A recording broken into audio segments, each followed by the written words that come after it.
We must understand one thing clearly, my dear sensible brothers and sisters and the elders who gathered here. The future of a country is determined in the classrooms of the country. A country's welfare is determined in the kitchens of every house in the country. A country's resource is determined based on the land resources that the country has got. The wellness of the land sources of a country is determined by the water sources that the country has got, without a doubt. The water resources of the country is of course determined by the rain resources of the country. The rain resources of the country is determined by the mountain resources of the country. That's it. This is a circle. Padmasara asks for a blessing from Lord Shiva. If I put my hand on anyone's head, he must burn to ash. Shiva says it's given.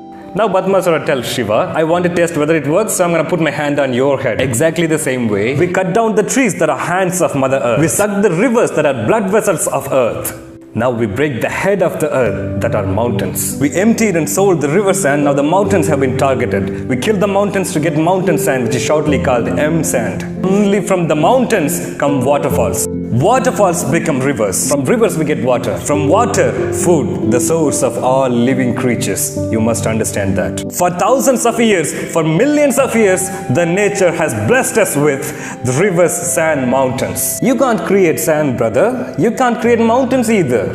You have no right to destroy what you cannot create. No right. What does Mahatma Gandhi teach us? The Mother Earth fulfills all the needs of all the living creatures on earth. All the living creatures. But she struggles to fulfill the man's greed. Is it not cruel or brutal? What Lord Buddha has taught us. Just like a honeybee that comes to suck honey from a flower and it eats honey without making any damage to that flower, you humans should make use of the nature.